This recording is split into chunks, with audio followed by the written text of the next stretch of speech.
Okay. Hello, everyone. Thank you for joining us for the Monkeypox training for service providers training. I am Amber Freeman. I am the Interim Director of Training, Technical Assistance, and Community Impact at the Connecticut Coalition to End Homelessness. And today we're going to have a monkeypox training. We have Dr. Lynn Sosa joining us, who is the Deputy State Epidemiologist, hope I didn't say that horribly, with the Connecticut Department of Public Health. And I asked Dr. Sosa to join us today to speak to monkeypox. We're seeing this in our sector, and it's really important for us to have an understanding of what it is. What is monkeypox? What are the symptoms?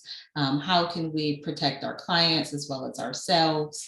So Dr. Sosa has a ton of great information for us. So at this point, I am going to hand it over to Dr. Sosa. Great, thanks. Can I share my screen? Yes, you can. All right. Here we go. I think you need to unshare your screen first. All right. Okay. Can you see my screen? Yes. Yes, good. Yes, we see it. Okay, excellent. Okay, so hi everybody. I am going to give an overview of monkeypox and what has been going on with monkeypox in Connecticut for the last few months. If you have seen this presentation before, I am trying to give some updated information. So for some of you, this might be old, but some of this might be new as well. So the first thing to understand about monkeypox is that it's actually not a new disease. It is something that we have been aware of and something that had previously spread in West and Central Africa. It's caused by a virus called monkeypox virus. And while we don't exactly know where the virus kind of lives, so it does live in certain types of animals, it's probably small mammals. And prior to this current outbreak, it primarily spread from infected animals to humans, as well as had some person-to-person spread. And the main way that it spread was through respiratory secretions, but also really the main way was through close skin-to-skin contact with infected fluids. So that means like the infected rash itself, which can look like vesicles or pustules, and I have some pictures to show, was really the main way that it spread. It can also spread through what we call fomites or other shared items like bedding or towels. The incubation period is a bit longer than what we might be used to for COVID. It can be as long as 4 to 17 days. But something that's different than COVID is that generally a person is not considered contagious until they're actually sick. So that is one silver lining of this particular virus. And before May of this year, our main experience with monkeypox was when people traveled to a place where monkeypox was spreading and came home infected with it. And then there was one outbreak in the early 2000s related to exposure to infected prairie dogs. So that was really our experience with monkeypox before this year.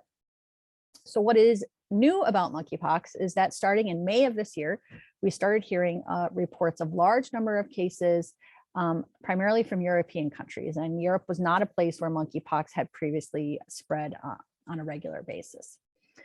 These reports were related to people who had attended large parties or raves, and it was primarily affecting gay, bisexual, and other men who have sex with men. So the primary mode of transmission or spread was through close skin-to-skin contact, including sexual contact. At this point, so we're about 4 months into this outbreak, there have been over 61,000 cases in over 100 countries, and the World Health Organization has declared monkeypox a global health emergency. So in the United States, and this is as of last Friday, there have been almost 24,000 cases of monkeypox. But similar to what we have seen in other parts of the world, almost all of the cases have been among men, and the majority of them identify as men who have sex with other men. The main age group is in their early 30s. And it is important to note that there really have not been a lot of cases in children. So far, there have only been 27 cases among young children, and all of those children have been related to that close household contact. You can see the race ethnic breakdown, about a third among Hispanics, a third among Blacks or African Americans, and about a third among whites. And fortunately, there's only been one death reported in the United States so far. In Connecticut, we have had 113 cases as of last Tuesday. So we actually do report our data on a weekly basis every Tuesday. So this will get updated today at around 1 o'clock. And we provide kind of detailed information about our cases, but also about people who have been vaccinated. So this will be updated today. Just like in the rest of the country, almost all of our cases are among men and among persons who identify as LGBTQ+. Our median age is 34 years, with most of our cases among people 20 to 49 years. Every county in Connecticut has a case. And here you can see the racial ethnic breakdown of our cases. So again, majority among whites, but certainly many among Hispanics and Blacks as well. So these are the 5 areas that we have been focused on regarding monkeypox since May of last year. So really the first thing that we did was really focused on education. So trying to make sure that healthcare providers, other people in the community had as much information as possible related to monkeypox. And this included being able to recognize monkeypox. We did webinars for healthcare providers, we actually put out infographics for people so they knew kind of when to ask questions or when they needed to seek care. At this point, we are supporting the state health department. So we reported our first case of monkeypox on July 5th. And we at the state health department started with those initial case interviews. At this point, it is the local health departments where somebody lives that are doing all of the case investigations and contact tracing.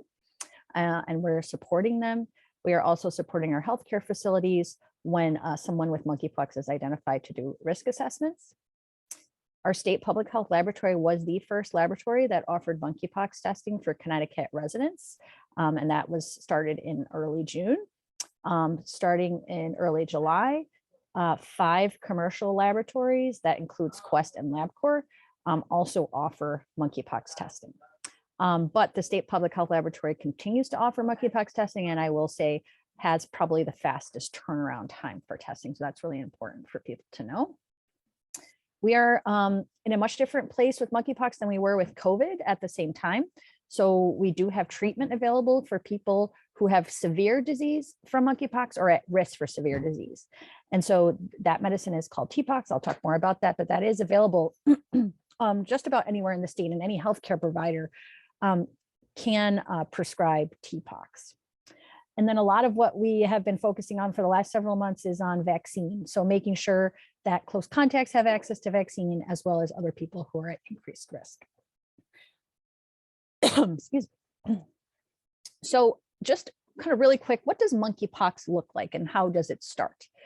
So prior to this outbreak, it was generally understood that people with monkeypox might start out with a respiratory illness. So they might have a cough, they might have a sore throat, they might kind of feel like they have the flu. And then usually within 5 days of that respiratory illness, then the rash would come out. What we have learned with this current monkeypox outbreak is that sometimes people will only have the rash and never have the respiratory symptoms. They might get the rash before the respiratory symptoms, but it's really the rash is the key here. And this is kind of what classic monkeypox looks like. So when people talk about monkeypox, they are talking about kind of these white lesions on that red base, and it's umbilicated or has that little center in it. But there are several stages to the monkeypox rash. So it might start off looking a little bit different before it gets to the stage. It can look like other diseases. It can look like chickenpox. It can certainly look like syphilis, especially an early stage of syphilis. So an early stage of syphilis, someone might just has an ulcer. But this is really kind of what monkeypox eventually will look like. it also really depends on the part of the body that someone has a rash. So what we have learned in this outbreak is that the rash can really occur any part on the body. We have seen a lot of rashes in genital areas. Again, that's related to the fact that many people are being exposed through sexual contact.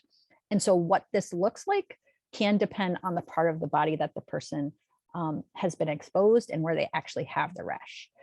So that's the other part to keep in mind. But also at the same time, somebody can have monkeypox, but also have another disease at the same time.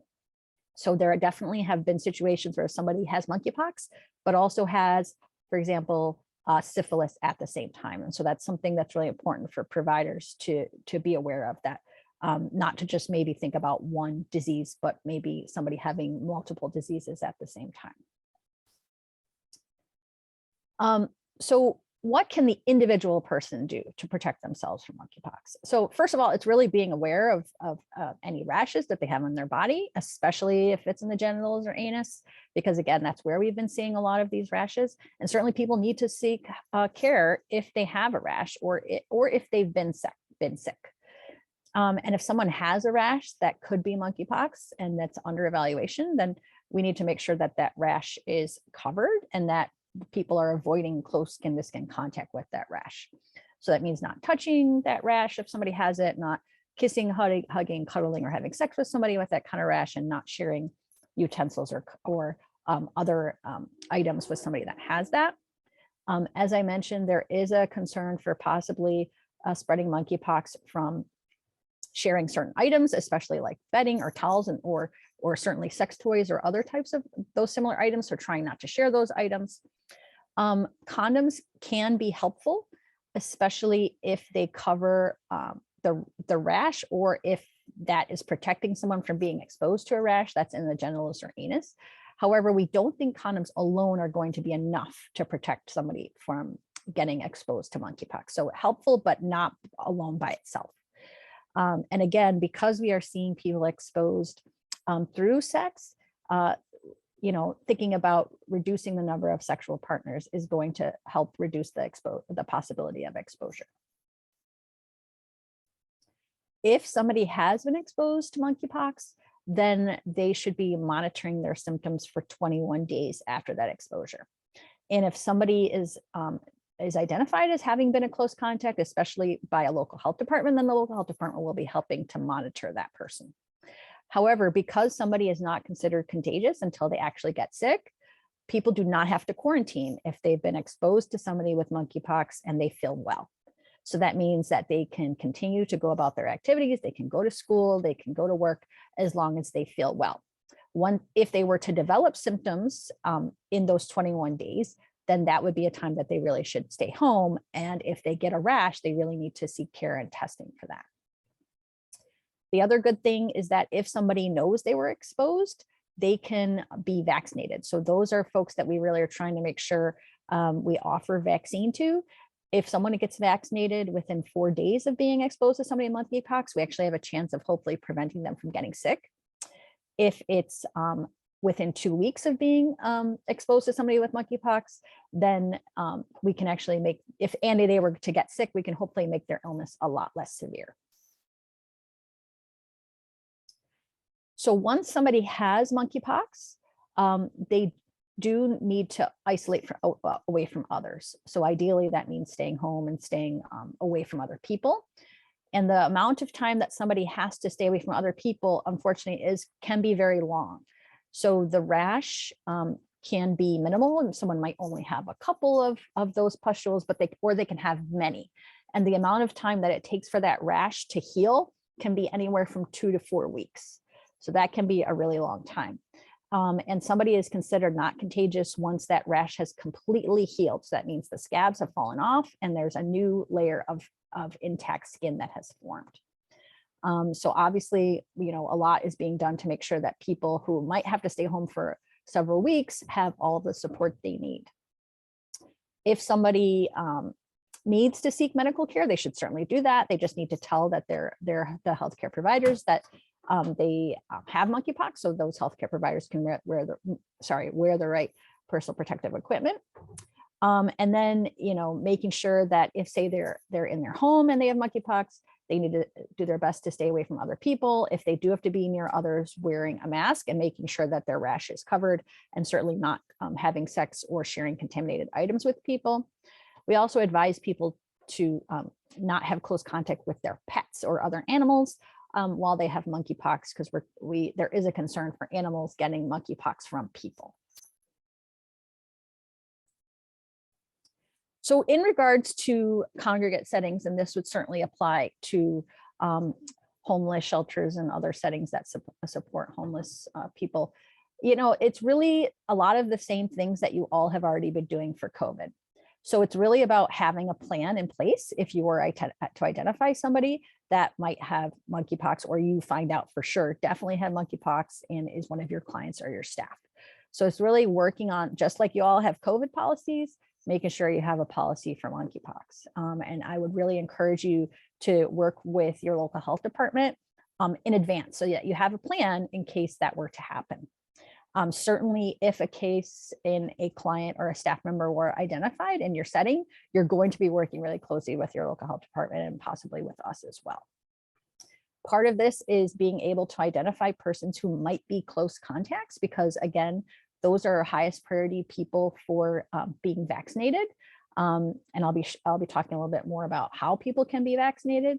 We actually have at this point plenty of vaccine for especially for this group of people at this point in time. But even aside from that, the things that you're already doing for COVID are going to be helpful for monkeypox. So that's making sure that people are regularly washing their hands and that people have access to that. The regular cleaning and disinfection that you're doing for COVID works for monkeypox. So the good thing about monkeypox is that it's pretty easy to kill. And so making sure that you have your regular cleaning and disinfection in place is going to not just be good for other diseases, but certainly is going to be good for monkeypox. And then in terms of personal protective equipment, you know, making sure that if whatever you have for COVID, you don't necessarily need that same level for monkeypox, but it's going to be helpful for it. So for example, making sure you have masks in place, masks for clients, masks for staff. We're going into respiratory virus season. You know, a lot of people still are wearing masks. You know, if people have a cough or have any respiratory symptoms, it'd be a good idea for them to wear a mask if they can. And that's certainly going to be helpful for monkeypox as well. So CDC has not developed specific guidance for homeless shelters or homeless care settings, but they have developed guidance for congregate settings in general.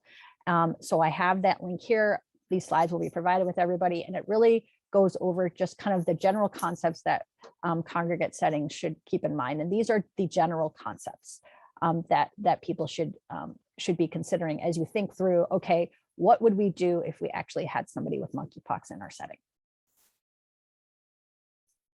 So how do you get tested for monkeypox? So the main thing to keep in mind is that right now, somebody can only be tested for monkeypox if they have a rash.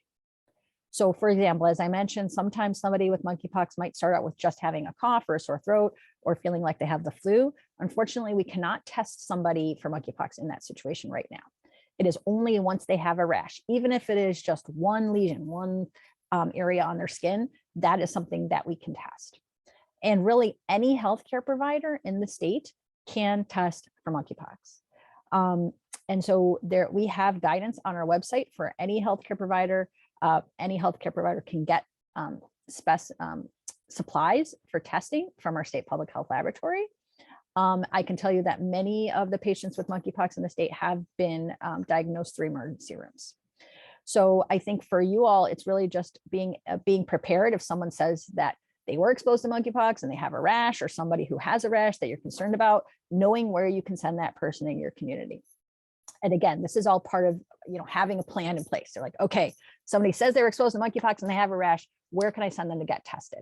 And that should not be a hard thing to do. Emergency rooms, many urgent cares have those, or if you know a provider in your community who wants to test for monkeypox but doesn't know how, you could direct them to us and we can definitely help them. Our state public health laboratory does offer testing for free. Doesn't matter if that person has insurance or not.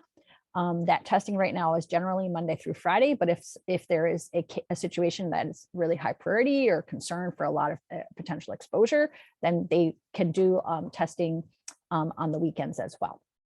So I just want to make sure that everybody is aware of that. And again, this is all part of the plan for kind of knowing, what are the options for testing a client or a staff member in your community.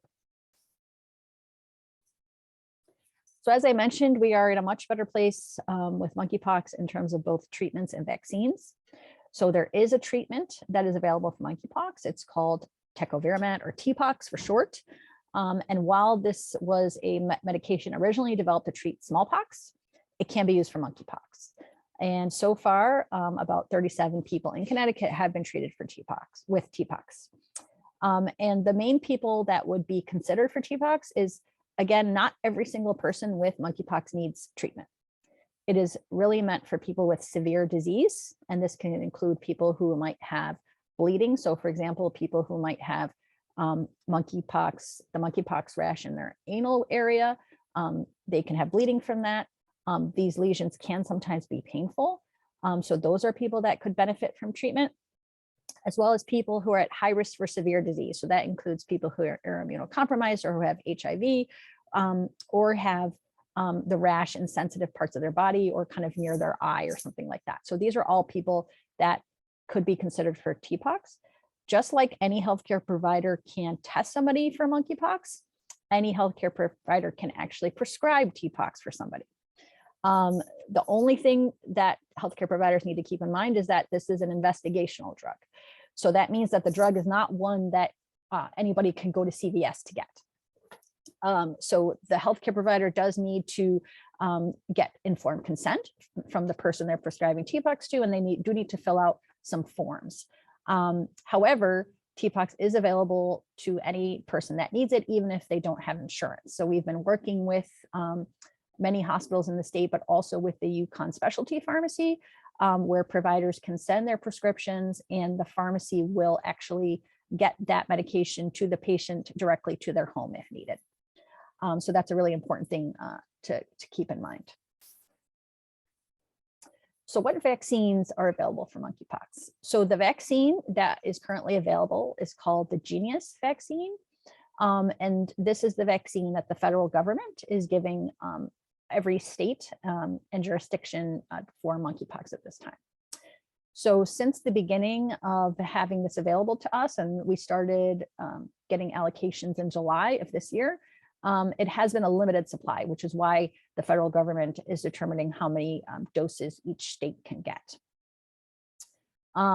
However, in the middle of all this, as part of the plan to make sure that we have as much vaccine as possible, there was a change in how the vaccine can be administered. So it can either be administered subcutaneously, so like a shot in the arm, or it can actually be administered under the skin. And because less vaccine is needed to be able to do that administration under the skin, that's given us a lot more vaccine to be available. This vaccine, while it has a live virus, that virus can't spread and it cannot make somebody sick. So you cannot get monkeypox from the vaccine. You do need 2 doses 4 weeks apart to be considered fully immunized. And that's 14 days after the second dose. That's very similar to COVID, right? So you would get your 2 doses of vaccine, and then 2 weeks after that last dose, you were considered fully vaccinated. The effectiveness of the vaccine against monkeypox is supported by animal studies. And this vaccine is good in the sense that most of the adverse reactions are really localized. So it's really related to where the vaccine is being given and not really a lot of systemic reactions to the vaccine. And this vaccine can be given to persons that are immunocompromised, including people with HIV, as well as atopic dermatitis, which is a skin condition. So how can monkeypox vaccine be used? So I've already talked a little bit about kind of the highest priority for monkeypox vaccine are people who have had a known exposure to somebody with monkeypox. That can include somebody who was a sexual partner, that can include somebody who was a household contact. This is the important work that local health departments are doing when they interview somebody with monkeypox to understand who their close contacts were. So the vaccine can be given to somebody in this situation within 14 days of the exposure. It is best given within 4 days to actually hopefully prevent that person from getting sick, but can be given up to 14 days. And even if that person were to still get sick, they should have a less severe illness. So in addition to that really high priority group, we have been offering what we call expanded PEP or PEP++ to people who are at increased risk for being exposed to monkeypox, but might not know for sure that they've been exposed. And then there's this kind of third category called pre-exposure prophylaxis. So kind of before anybody has any exposure, you know, can they be vaccinated? And this is an area that we're exploring. I think we'll be expanding our ability to give folks in kind of this category pretty soon. Right now, it is focused on people who might be handling monkeypox virus in the laboratory. So right now, to get monkeypox vaccine in Connecticut, in addition to either being a close contact to somebody that was tested positive for monkeypox, if somebody knows they had a sexual partner in the last 14 days that was diagnosed with monkeypox or has had multiple sexual partners in the last 14 days, then those are the folks that we are currently focused on offering monkeypox vaccine to. We really want people to consider being vaccinated if they fall into those criteria and they have a partner that has had symptoms of monkeypox. They're meeting partners online or through social media or at large gatherings, or if they're at increased risk for severe disease. Right now, if somebody has had monkeypox in the last 4 months or currently has monkeypox, they are not eligible to be vaccinated. So far in Connecticut, we've given over 5,000 doses of vaccine. And again, this is information that's available on our website and it will be updated today at 1 o'clock. You can see on this map, the yellow dots are the clinics that are offering vaccine. So at this point, if somebody thinks that they meet those criteria for getting monkeypox vaccine, they can call up any of these clinics and make their own appointment to get vaccinated. So that's tried to make that as easy as possible. But in addition, we are trying to really think more about other ways to get people vaccinated. So you might have heard there recently were 2 large Pride events, one in Hartford and one in New Haven, where we did offer monkeypox vaccine. But we also have the ability to offer mobile clinics. These will be very different than COVID mobile clinics, right? So those are certainly ongoing. So having clinics available really all over the state for COVID-19. For monkeypox, again, we're really focused on people who are at increased risk. But we definitely want to be working with our local health departments and others in terms of, where are folks who might be at risk and who would be willing to be vaccinated, where we can get vaccine to people. So of those 5,000 doses, some of those have been second doses. So far we've had over 3,600 Connecticut residents who have gotten at least 1 dose. And again, this will be updated today. And the data here shows, where people are being vaccinated. It's very similar to kind of where people are being diagnosed with monkeypox.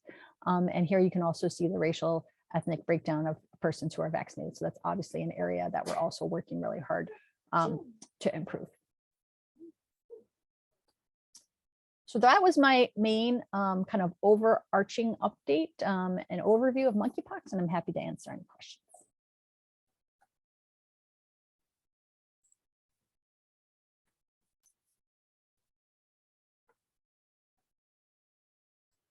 All right, thank you so much, Dr. Sosa. Does anyone have any questions? Feel free to either put it in the chat or just unmute and ask your questions. I have a question. Is it possible to catch monkeypox in a bathroom? So the types of materials that we're most focused on for, potentially spreading monkeypox are like towels and bedding and things like that. So that type of material where like the virus could stick to. I will say that even in those situations, that is not something we're hearing. There definitely have been cases where people that seem to be their exposure, but those are not as common as that really direct exposure to the actual rash itself. So I am not really worried about people being exposed in bathrooms, especially because that type of material there is like it's hard, and it doesn't really, you're not going to have prolonged exposure. I understand we're talking about like sitting on, toilet seats and things like that, but Correct. that's not what we're worried about. What we're really worried about is prolonged exposure to the actual rash, or like the fluid from the rash itself. So we are not hearing that people are randomly going in bathrooms and being exposed to monkeypox. That's not my main concern. Thank you. Jamie, I see you have your hand up. Hi, yes, I'm just wondering what makes monkeypox more concerning than like a virus like hand, foot, and mouth or something like that? Yeah, so hand, foot, mouth is a virus that's been around for a really long time, and most people get it when they're kids. And so that generally causes a mild illness. I think what's different about monkeypox now is certainly how it is currently spreading. So like I said, it's really not a new virus. We've actually known about it since the 1950s, but it's really just now that it's in a social network, and is spreading primarily through that close and especially intimate or sexual context. So I think that's one thing that makes it concerning. I think when we've never really had the experience of having monkeypox spread as much as it does.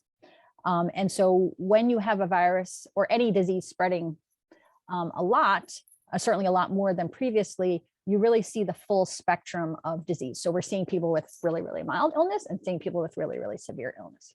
And so unfortunately, what that means is that there's going to be some people with more severe illness.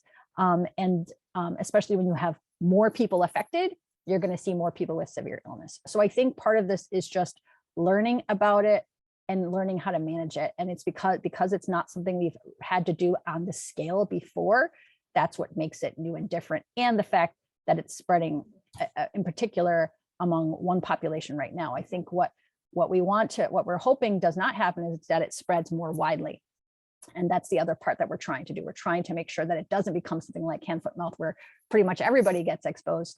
We're trying to do our best to make sure that we get all the prevention and control measures out there so that we can continue to limit the spread. So we still have an opportunity to do that now with this virus.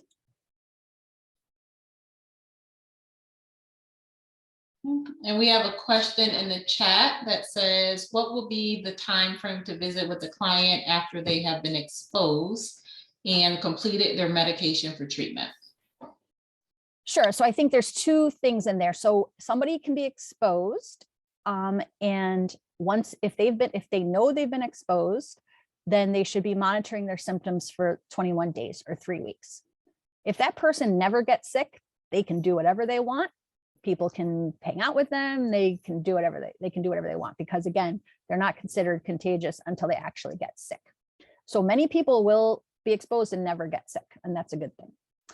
Once somebody is actually sick and specifically has the rash, as I mentioned, ideally they're staying home and staying away from other people until their rash is completely better. And that means that so the different stages that the rash will go through is, usually it'll start off with like a pimple or a vesicle. It'll eventually look like that pustule, like that I showed you. And then eventually it'll scab up, and that scab will go away and they'll have new skin. So how quickly people go through that phase, those phases or those stages, is going to be different for every person. That can be anywhere from 2 to 4 weeks. Treatment sometimes makes that shorter, but again, it really depends on the person, depends on their other medical conditions, depends how much of a rash they have.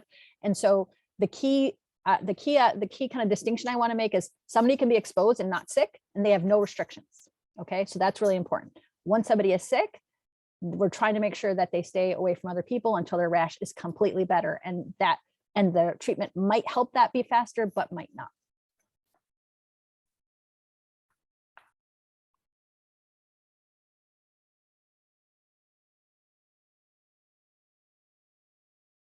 Hello, can you hear me? Can you hear I me? sort of hear somebody. You're very quiet. Okay, sorry. So I serve meals in the hospital in the evenings, and my question is, if a person, let's just say I served a meal to that particular client last night, and then 2 days from now they're actually under quarantine, like the COVID sign, things of that nature, but they have all these spots all over their body. It's like chickenpox to me.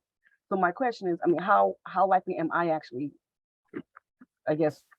Got it. Okay, so let's pretend that somebody, so you're saying you served food to somebody who had monkeypox. But Right. they didn't say that on the sign. That Right, it is- I'm just like, Right. let's just pretend, let's just make up the situation, right?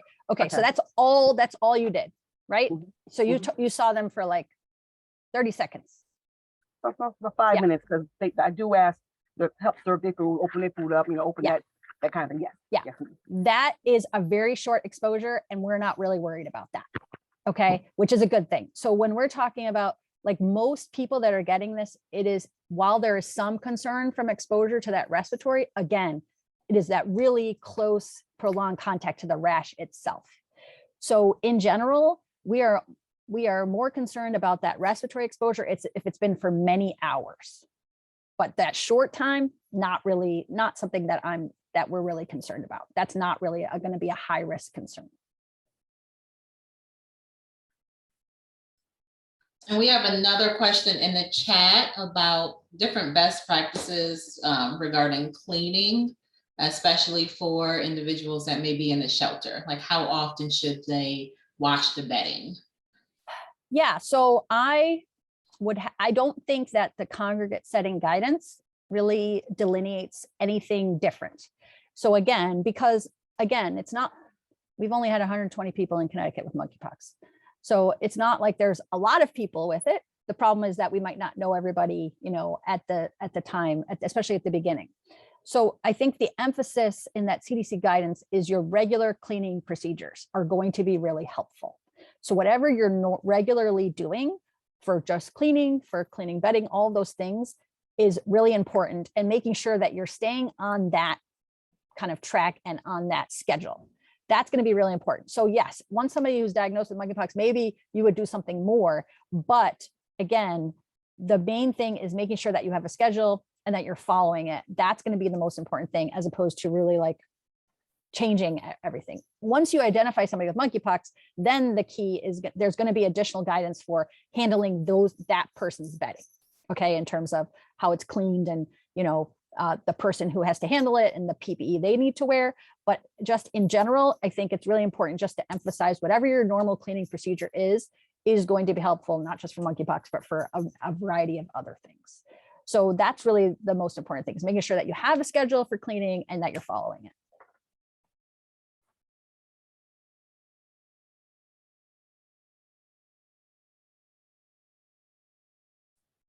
Yeah, there's really again, it's actually one good thing. It's pretty easy to kill this virus.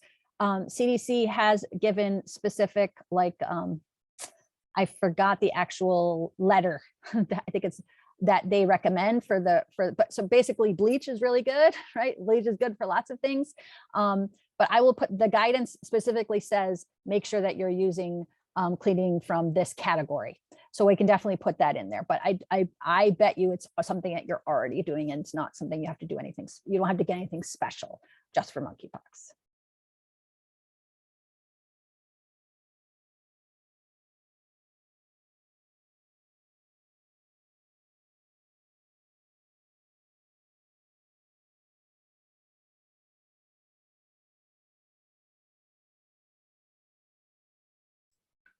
Do we have any other questions?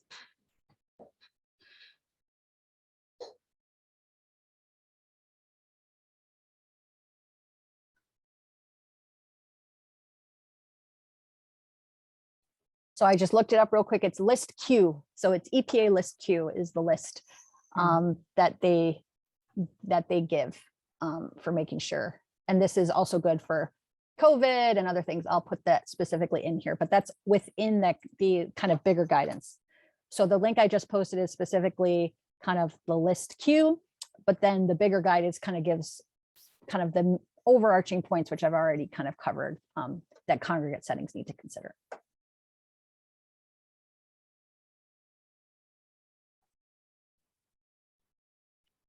Is this going to be available on the site or the slides? Are we going to get access to them? So I'm recording it and I'll have it available on our CCEH's website. And hopefully Dr. Sosa will share her slides, and I will post that on our website as well. Thank you.